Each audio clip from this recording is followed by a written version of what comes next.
Good morning, everyone. My name is Carrie Burke. I am with the Associated General Contractors of North Dakota.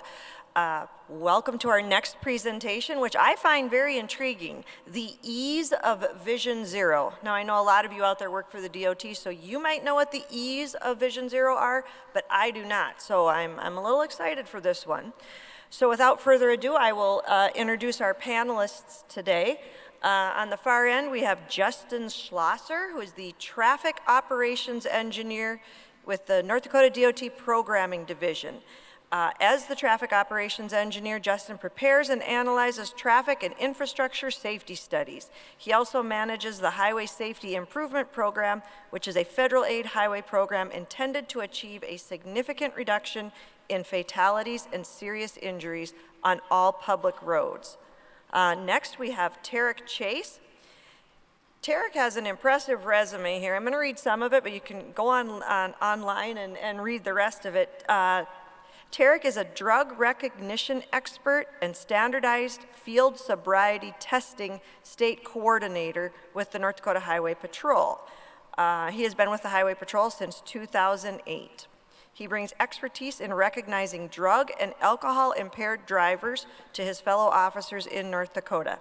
Tarek is also a certified drug recognition expert, DRE instructor, standardized field sobriety test instructor, and an emergency vehicle operation course instructor.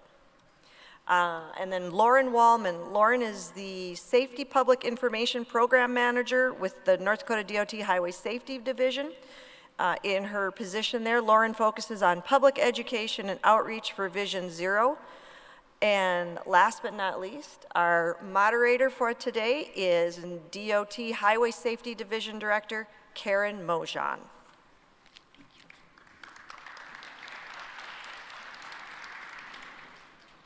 Good morning. Again, I'm Karin Mongeon. I'm the Highway Safety Division Director for the North Dakota Department of Transportation, and I'd like to welcome you to this session, which is called The Ease of Vision Zero. So I'm pretty sure you're all familiar with Vision Zero at this stage. We're 5 years into the initiative. But just to share, our vision is to establish a culture of shared responsibility where fatalities and serious injuries on North Dakota roadways are recognized as preventable and not tolerated. Our mission, of course, is to eliminate fatalities and serious injuries on North Dakota roads. Establishing a culture of shared responsibility is critical. Everyone in North Dakota can help meet the Vision Zero goal by taking personal responsibility when traveling on the road. This means wearing a seatbelt at all times, transporting children in child passenger safety seats appropriate for the child's age, weight, and height, driving distraction-free, driving sober, and obeying all posted speed limits. Yet many drivers and passengers engage in risk-taking behaviors. Gordon Graham, who is a nationally renowned risk management expert and speaker, says, "Where there's ignorance, arrogance, and complacency, there's risk." These are difficult human traits to conquer, but the work that we do together through Vision Zero exists to positively change the public's knowledge, attitudes, and beliefs related to safety, which ultimately reduces risk and results in behavior change. The initiative of Vision Zero was launched by the NDDOT and the Governor's Office, several state cabinet agencies, and other public and private entities in January of 2018. Vision Zero partners include those in healthcare, private sector business, nonprofits, state and federal government partners, local political subdivisions, the North Dakota State Legislature, the media, and many others.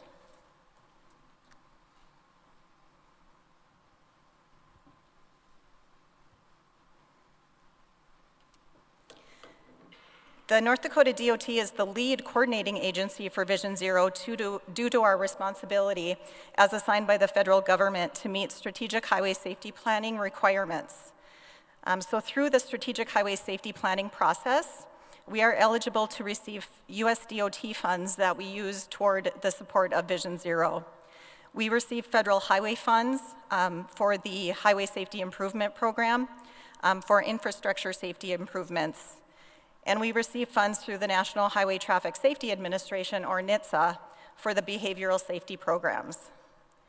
We also solicit sponsorship funds, and many of our partner agencies have been very generous in providing sponsorship funds in support of Vision Zero.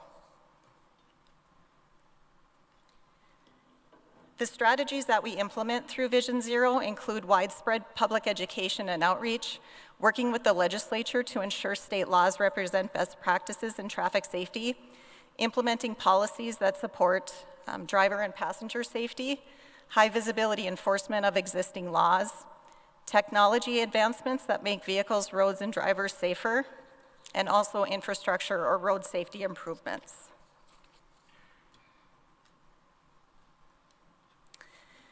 So this is the past year, the past 10 years of data related to motor vehicle crash fatalities, and you can see that there has been significant progress over that 10-year time.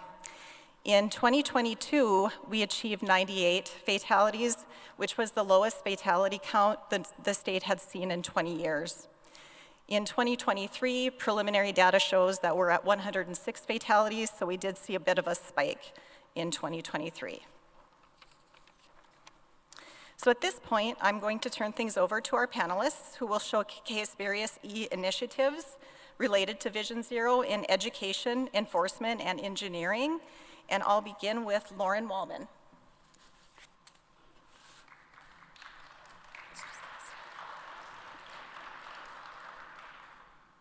Hi, I'm Lauren Wahlman, and I'm the Safety Public Information Program Manager with the NDDOT. A large part of my job is working on education with Vision Zero.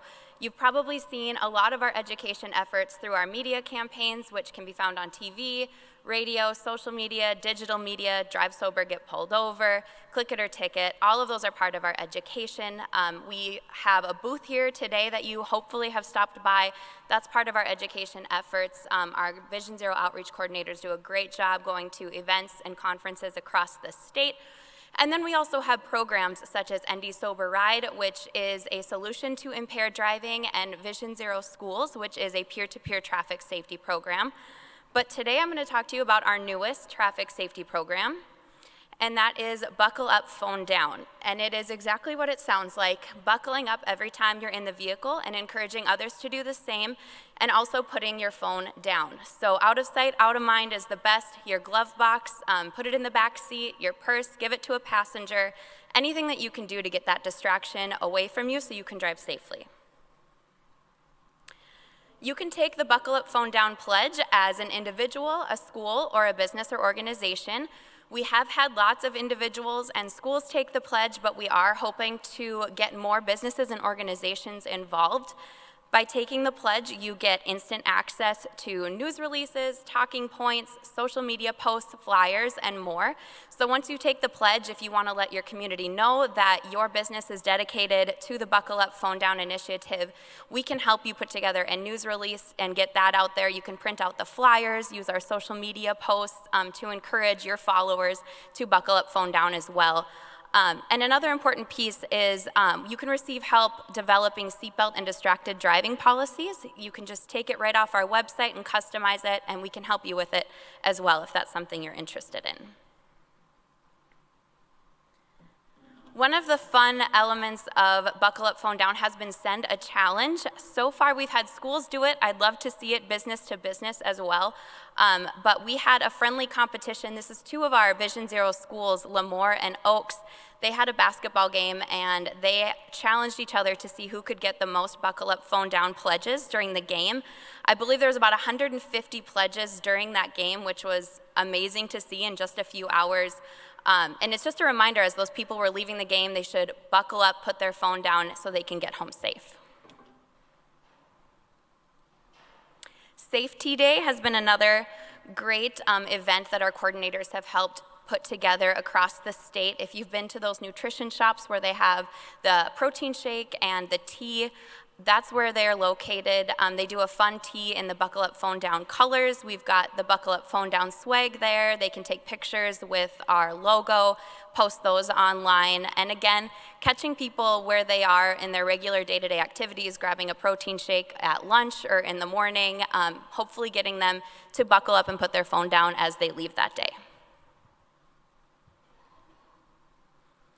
It is super easy to take the pledge. You can just go to visionzero.nd.gov. You can also scan this QR code.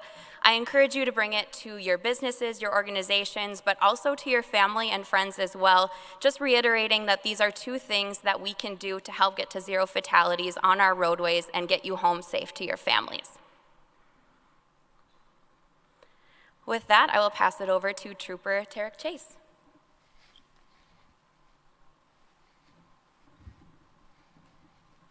All right, thank you, Lauren. Good morning, everyone. Just to kind of reiterate, my name is Tarek Chase. I'm a state trooper with the North Dakota Highway Patrol. Today, I'll be kind of talking a little bit about a very specific program for enforcement, and that'll actually be our impaired driving training. As a brief introduction to that, I've been overseeing this program since about 2017. We've had a state coordinator, they call it, and basically my position oversees all of the training to try and maintain that integrity for all law enforcement officers. So I generally explain during a lot of my presentations, much like military, law enforcement absolutely loves acronyms. So that's why my position title is so long. Drug Recognition Expert and Standardized Field Sobriety Testing State Coordinator, so for short DRE-SFST. Basically, that coordinator oversees what you're seeing on the screen now. So there are 63 certified drug recognition experts in the state. What kind of differentiates those law enforcement officers from others is that DRE is our advanced level training for detecting impaired driving other than alcohol. Those officers are basically utilized when an arresting officer roadside believes that could be drug impairment involved, and that drug recognition expert is able to come in and help determine the type or category of drug that that person is impaired on. We also utilize approximately 83 SFST instructors, and those are from 28 different agencies in the state. So we are able to put on SFST training, or the standardized, the basic training for law enforcement officers all across the state, which is always happening. We're putting out updated training and helping them to make sure that they have the most up-to-date to be able to best identify that impairment. As a kind of a tiered system, or to kind of be able to tell what type of training we provide, we start off with the standardized field sobriety testing basic course. That's what all law enforcement officers get right at the beginning of their law enforcement career. If they move on to look at more impaired driving style trainings, they would go into what's called an advanced roadside impaired driving enforcement, or ARIDE for short. That would kind of be our intermediate level training. And then lastly, that drug recognition expert training, that is our advanced level training. Along with helping kind of coordinate trainings and being a reference or a resource to other law enforcement officers, the DRE SFST state coordinator position also works as a liaison between the North Dakota Department of Transportation, National Highway Traffic Safety Administration, basically an agency that's called the International Association of Chiefs of Police. The IACP is also the ones that put on or maintain the manuals for all of the trainings that we do, that in conjunction with National Highway Traffic Safety Administration. My position also works very closely with a position or an individual called the Traffic Safety Resource Prosecutor. That person is generally an attorney that focuses on traffic safety, and they help law enforcement and other state's attorneys or prosecuting attorneys across the state to be able to focus on not only just impaired driving, but anything traffic related. And then lastly on this slide, I also am part of several committees, one of which is called the Impaired Driving Task Force. And then we just work with, basically it's a multi-jurisdictional committee. And then we're also working on what's called our Oral Fluid Technical Advisory Committee. And that actually Just as another brief explanation, we are working on implementing this new device to law enforcement officers roadside. This is actually what's called a preliminary oral fluid testing device. In this case, our state decided to go with a machine called Sotaxa, and that's what's actually being displayed.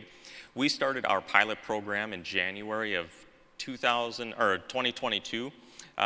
We initially issued these to DREs because they're more in tune to the drug-to-driving aspect, so they're able to utilize their skills to identify those drug drivers and then administer these tests, basically as that pilot program to see if this was going to be appropriate for our state to use and to issue to other traffic enforcement officers.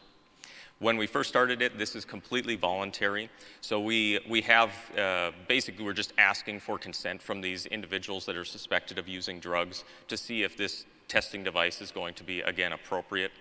Currently, it does test for 6 different drugs, those of which are drugs like methamphetamine, amphetamines, heroin, cannabis, or THC, like marijuana. It takes about 5 minutes to actually analyze the sample. It is a small swab that actually goes in the mouth, and then it's inserted into the device. And we're looking at trying to transition these devices to roadside. So it would be something that would actually work alongside with our preliminary breath testing devices that would be roadside. And this would help the officer determine probable cause for an arrest for someone under the influence of drugs. And now I'll turn it over to Justin.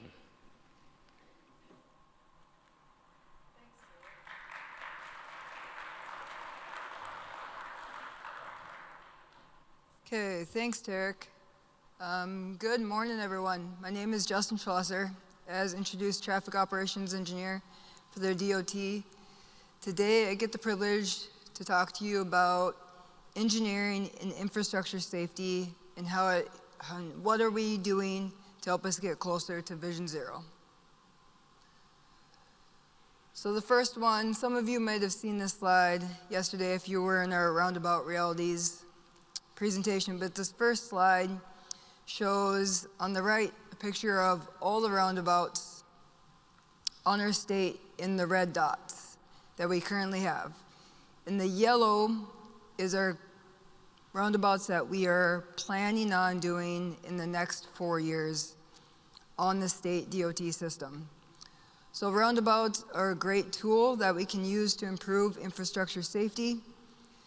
They are not only good for traffic operations, but as can be seen on the stats here, they reduce serious and fatal injury crashes, which is the main concern for Vision Zero.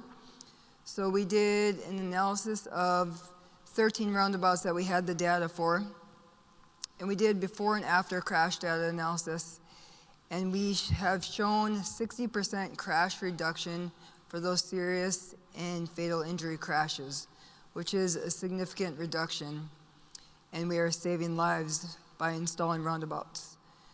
Concern that we have, that we've been told from the public, is that whenever you install a roundabout, you're just increasing crashes at these intersections from whatever we're changing a 4-way stop or a 2-way stop to a roundabout. So we did run the data for that, and we have shown 36% crash reduction in all crashes. So now we have the data to present to the public that when they state that we're just increasing crashes at these intersections, we are not increasing crashes, we are reducing them.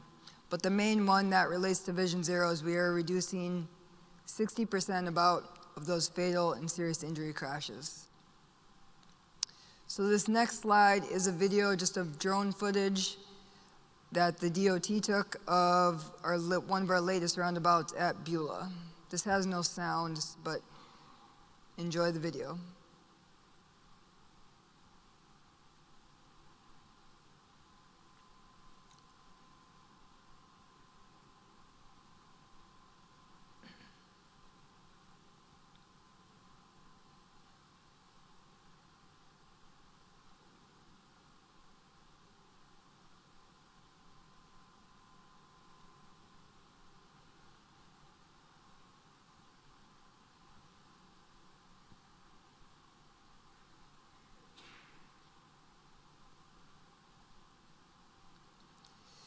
Okay, the next slide is actually a video as well. The DOT, Safety Division, Programming Division, and a few others worked with an outside consultant to create some videos that we wanted to portray to the public and put an infrastructure safety solution that they can relate to a little bit better. So we created some videos with an outside consultant, and they're on our DOT YouTube channel now. But the one I'm going to show you right now is a video that we created on reduced conflict intersections. Your safety matters to us. A reduced conflict intersection protects you on the road, is simple to use, and can make it faster to cross. They have also been used worldwide as an effective safety solution. Reduced conflict intersections decrease fatalities and injuries caused by broadside crashes on 4-lane divided highways. Using the intersection is easy. To start, turn right. From there, merge into the left lane and make a U-turn. And lastly, turn right to cross or go straight to finish your turn. Using reduced conflict intersections helps drivers by creating safer roads. Not only can they make crossing major highways easier and more efficient for traffic, they reduce crash fatalities and serious injuries by 54%. We can all help keep our roads safer. Be part of the solution. Find out how at visionzero.nd.gov. So a great video that relates well to the public and explains it very easily to the public about reduced conflict intersections. I'm proud to announce today that the DOT will be installing our first 2 reduced conflict intersections this summer, and they will be on US 2 in Williston, in the city of Williston. Next topic is 6-inch wide longitudinal markings. So, big announcement if you haven't heard yet, the DOT will be transitioning in 2024 to 6-inch wide pavement marking for the center line and the edge line on our state system. So on the state system, we will be installing 6-inch wide pavement marking for any state system highway where the speed limit is greater than 40 miles per hour. We'll be starting this in 2024. In 2024, most of the roadway state system will get the wider 6-inch pavement marking. There'll just be some places that have epoxy or tape that has some useful life left that we will not get done in 2024, and those will be done in the next few years. But being a rural state, a lot of our severe and fatal crashes are rural lane departure crashes. And so this is going to be a huge improvement to help us get closer to Vision Zero. We can see the statistics in the bottom 2 bullets. This is data from Federal Highway and national averages. We're expecting to see a 22% crash reduction for rural interstates and a 17.5-point crash reduction for rural undivided highways, which is going to be huge for North Dakota, and looking forward to seeing the benefits that we get with the 6-inch pavement marking coming up starting in 2024. So we did update our standard drawing, I think, now, and this is on our standard drawing for pavement marking is the 6-inch, and it states for anything greater than 40 miles per hour.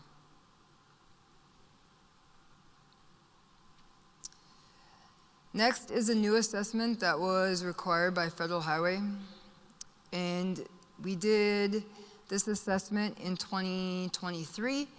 It was called a vulnerable road user assessment.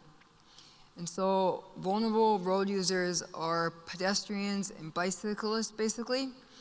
And as our director mentioned on his opening remarks yesterday, it's just not about vehicles anymore. It's much more than that. It's about transferring everyone and making sure everyone can use our roads and facilities. So this vulnerable road user assessment, it was a data-driven approach. We looked at network screening. We consulted with local governments and local jurisdictions, and developed a program of VRU, vulnerable road user focused strategies that we can do to make sure that our VRUs are safe.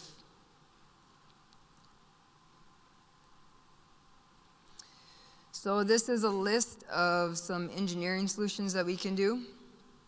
We can make sure that we reduce vehicle speeds. Many of you probably know, but the higher the speed is of a vehicle, if they are in a crash with a pedestrian or a vulnerable road user, the more severe the injury is going to be. I think as speed goes up, it's exponential, right? So at lower speeds, as the speed gets higher, exponential of your chance of living seriously decreases.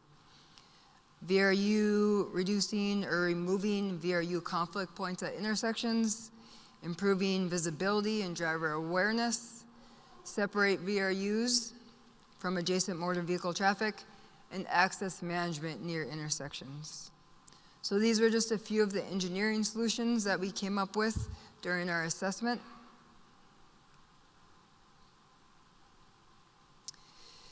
And with all Vision Zero stuff, right, it's just not one of the E's. With the VRU assessment, there was education and enforcement solutions that came out of this assessment as well.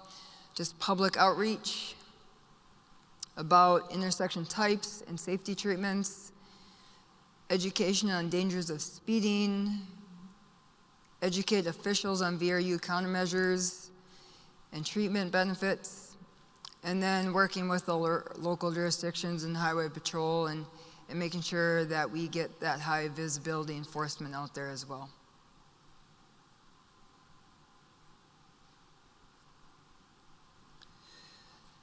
So the next topic I want to talk about for a few minutes is evaluation.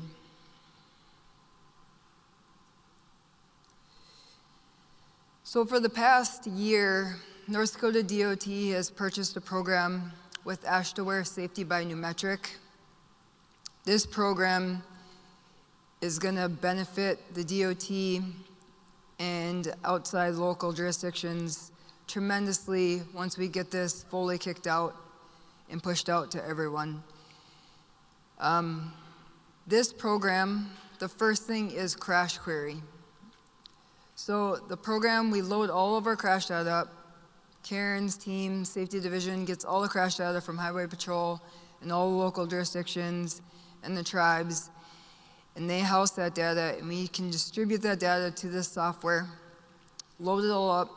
Great tool that we can visually see where crashes are occurring. And then crash query. Right now, any local jurisdiction that wants crash data has to sends me an email, and then my team prepares the crash data that they want.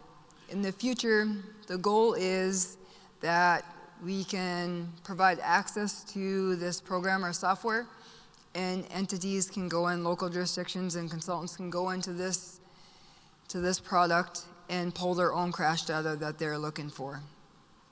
So with this crash query tool, we can filter on so many items. It's going to be amazing. We can filter on crash severity, county, if there was a male or female in the crash, ages, anything that is reported by the highway patrol or local jurisdiction when they submit the crash. We can filter on all that data in this new product. The next two are analyzing segments and intersections. These two are going to be great tools for us to use at the DOT. We can analyze, if we have a project, we can analyze a segment, look at the crash data for that segment, or the intersections on that project that we are doing. We can also analyze, if we want to look at a specific county, we can analyze the segments in that county. We can look at, as a state, segments or intersections in that state and rank them, like these are the most severe, and these intersections have the most crashes on our state system. And then we can use our highway safety improvement program money wisely or other federal money wisely and pinpoint and know what type of safety improvements we want to do with those specific segments or specific intersections. So this is just going to be a great tool for the DOT moving forward. There's many other applications that this software does as well. These are just 3 that I wanted to point out today. And then also with the AASHTO Safety Biometric tool, we can create dashboards with the tool. And the goal of the DOT is to create dashboards that evaluate our Vision Zero emphasis areas. So last year we updated our Vision Zero plan, or SHSP plan, and that is updated every 5 years. Our plan is now updated to follow the safe system approach. And on the right side is the table of the safe system approach and the areas that it focuses on. So the 5 are safe road users, safe speeds, safe vehicles, safe roads, and post-crash care. And so under each of those, we have our priority emphasis areas for our Vision Zero plan.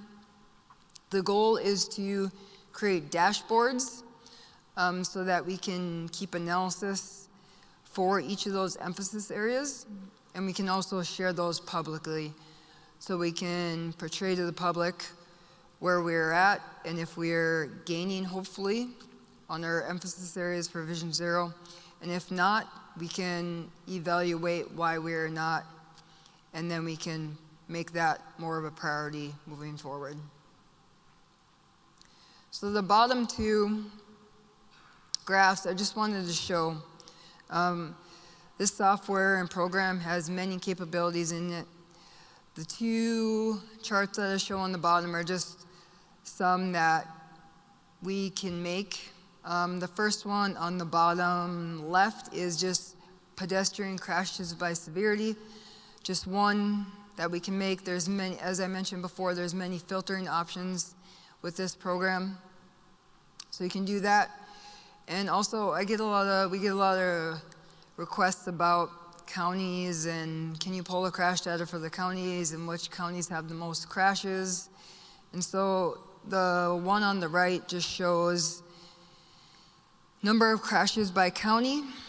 And the great thing about that chart is that you can see that it is by crash severity as well.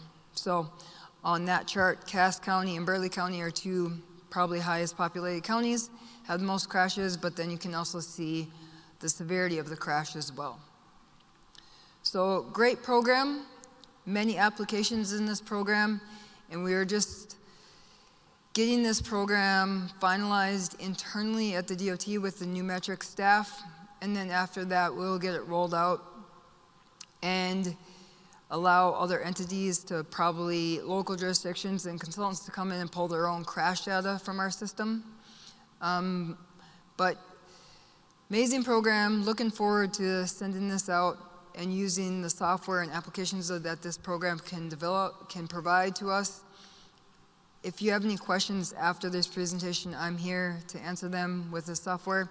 Also, we have the privilege of having the AASHTO Safety Biometric team here today. They do have a booth number 49, so please stop by, ask them any questions. They actually have our crash data that they can pull up, so if you want them to pull up a specific crash data for you to look at, please stop by and ask them to pull it up for you. They're here, and ask them any questions you may have. So with that, I'll turn it back over to Karin.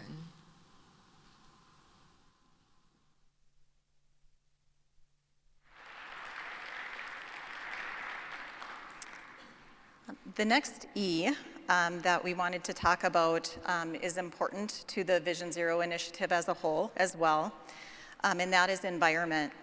So when we change the driving environment, such as through changes to policy or to laws, we do change driver and passenger behavior. An example is the recent passage of North Dakota's primary seatbelt law, which went into effect August 1st of 2023. This was an initiative pursued by Vision Zero stakeholders over many years. And this video that I will share explains how they were able to make this, this accomplishment happen.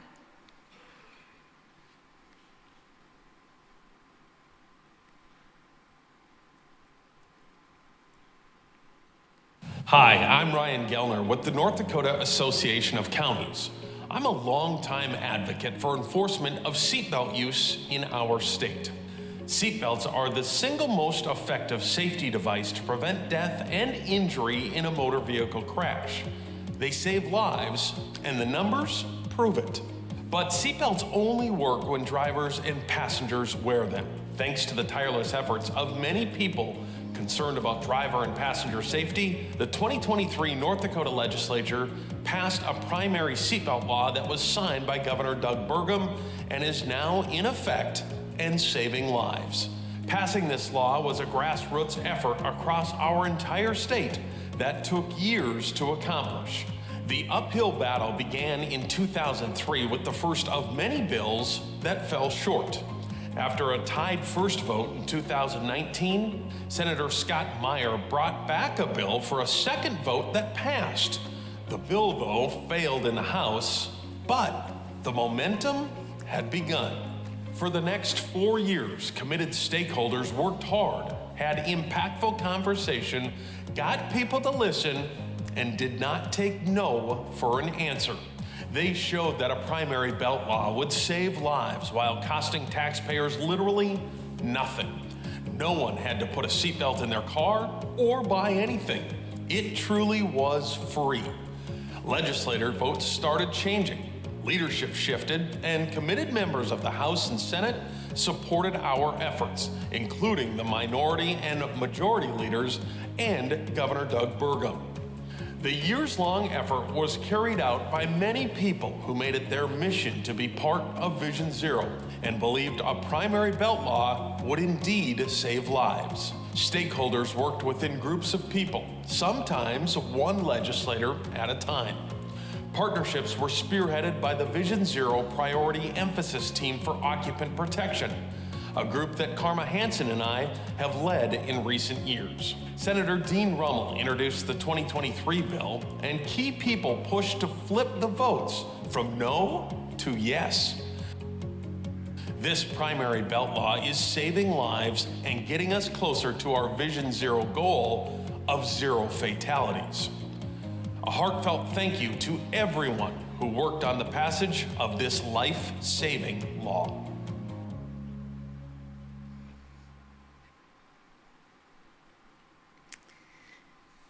Another E that we commonly reference is everybody. It takes everyone to help us achieve the Vision Zero goal. Each year we convene our partners for the annual Vision Zero Partner Conference. This conference provides information on hot topics, best practices in traffic safety, provides an update on the successes of Vision Zero and the challenges we have yet to encounter, and also provides networking opportunities to build capacity to advance Vision Zero in North Dakota even further. There's also an awards ceremony for outstanding service and dedication to Vision Zero. Registration is open, and we would appreciate your participation at this event. You are each stakeholders in our Vision Zero initiative. You can visit our website to register. And in closing, I'd like to share this next video, which I believe beautifully depicts Vision Zero partners and their work to achieve 0 fatalities on North Dakota roads.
So with that, I'd like to thank our panelists, Lauren, Tarek, and Justin.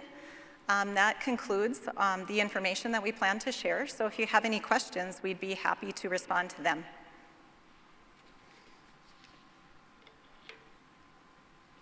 And I can't really see any of you from up here with the bright lights. So also, if you'd like to bring your questions to the panelists after this session, that would be great as well. We can respond to your questions as you approach us. So thank you.